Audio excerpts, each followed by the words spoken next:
throughout the preparatory work for this event. This event is not only unique but historic because this is the first time it is being hosted outside Abuja, the federal capital.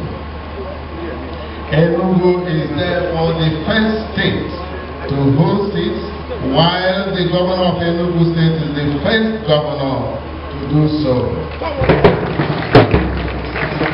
I thank our foreign friends who have traveled from both far and near, especially thank the Portuguese Minister of Science and Technology and Higher Education, Professor Manuel Heiju.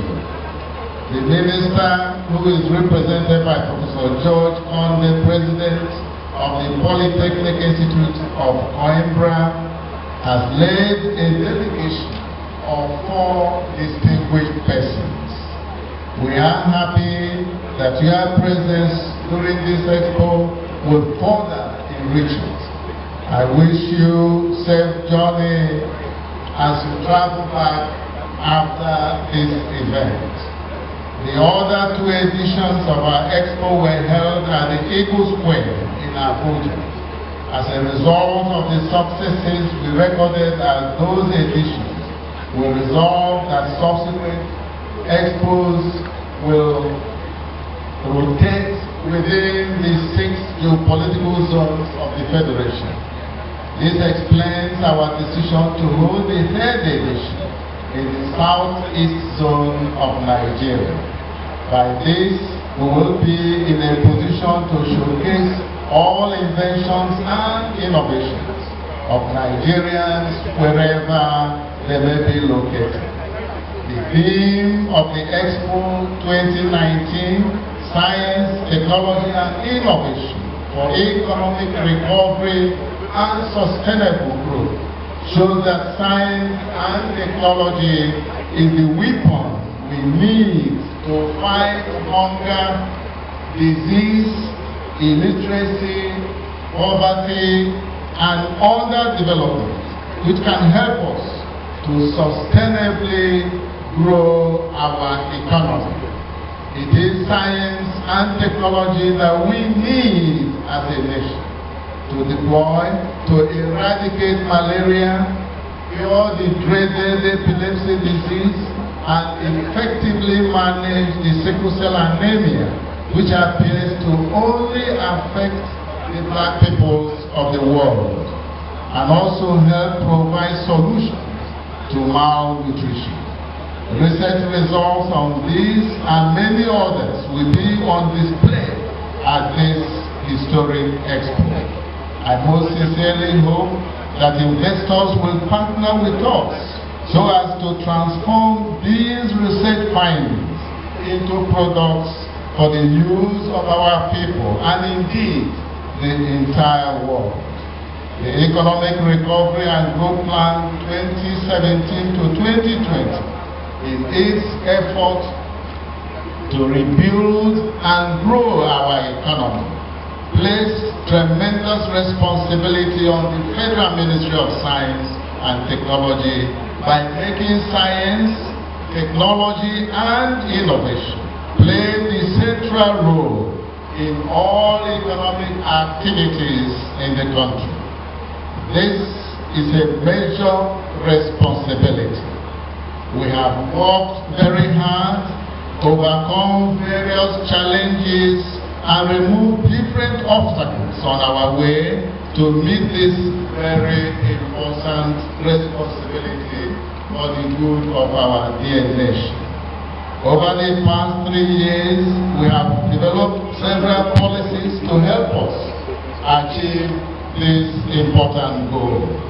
Working with our colleagues in the Federal Executive Council and consulting widely with all relevant stakeholders in the public and private sectors, as well as the informal sector, we developed 4 key policies that received the approval of the Federal Executive Council. First is the Science, Technology and Innovation Roadmap 2017 to to 2030. Second is the national strategy for promoting competitiveness in raw materials and product development in Nigeria. Third is the Presidential Executive Order number 5. And fourthly is the leather and leather products policy in Nigeria. These policies put together are being implemented to build a new future for our dear nation. The implementation of these policies requires a lot of reforms involving different sectors of our economy. For these past 3 years, the Federal Ministry of Science and Technology has worked hard and taken the leadership in moving our dear nation in a new direction, different from the old ways of doing things. Since the creation of our country on January 1, 1914, through our independence on October 1, 1960, up to the assumption of office of the administration of President Buhari on May 29, 2015, our economy had been dependent on commodities. First, it was agricultural products and later crude petroleum products. Within that period, we found out that each time there was a sharp drop in the price of these commodities in the international market, it adversely affected our economy. All recessions we had in the past during that period can be traced to this phenomenon, made worse by the fact that we could not influence the prices of these commodities in the international market. The resultant effect was that we imported from other countries many of the things we should ordinarily produce here at home. This weakened our currency, aggravated job losses, and worsened the level of poverty in the nation. Since the inception of this administration, we have been moving in a new direction. This direction is to build a knowledge-based economy that is innovation-driven. In this way, we are deploying science, technology, and innovation to convert our numerous natural resources into the products that we need as a nation. This way, we can now produce locally many of the things we need and export the surplus to other nations so as to earn additional revenue. This will help us become self-reliant, build an economy that is sustainable and inclusive, such that everyone, whether old or young, rural or urban, male or female, can participate, reduce poverty, create wealth, and above all, create job opportunities for both the young and the old. Our goal is to ensure that any Nigerian who wants to work is gainfully employed. If China, with over 1.3 billion citizens, can find jobs for her people, why can't us? This journey we are taking our nation is not one whose goal can be achieved in a short period of time. It is a long journey that will take several years. It requires patience, commitment, perseverance, determination, and endurance. The end result is transforming Nigeria into a truly great nation that is stable, peaceful, prosperous, and respected by other nations. So far, many other countries that took this journey, who worked hard and persevered, have been successful. Japan, which was a developing country by the end of the Second World War in 1945, transformed herself and became the second largest economy in the world until recently, when it was overtaken by the People's Republic of China.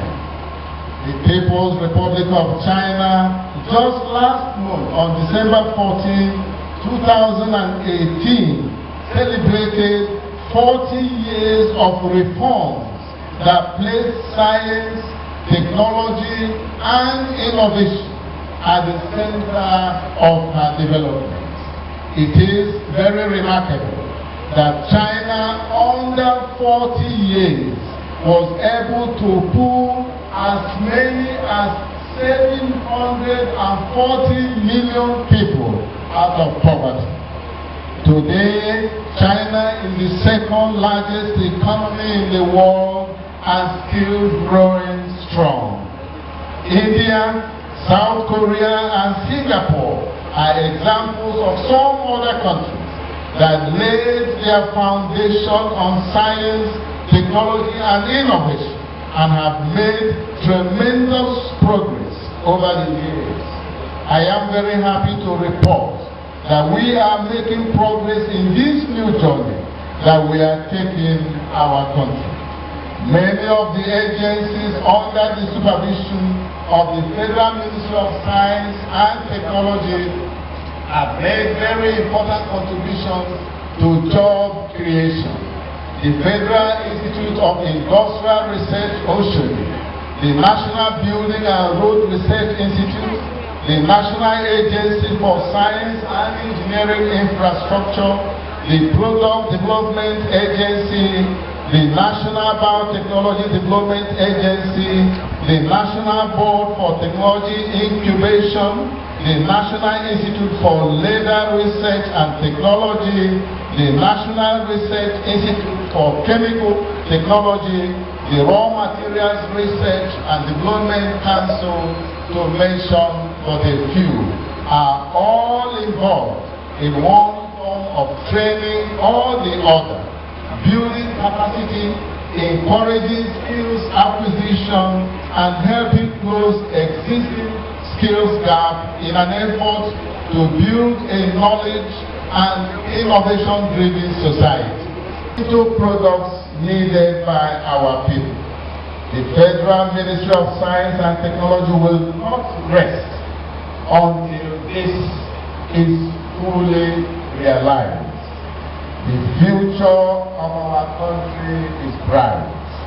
However, we need to use the key of science, technology, and innovation to unlock the door of prosperity for the progress and the happiness of all Nigerian citizens. This we believe can be done. This we know will be done, and by the grace of Almighty God, success, nothing but success will be ours. I thank you so much. God bless Nigeria.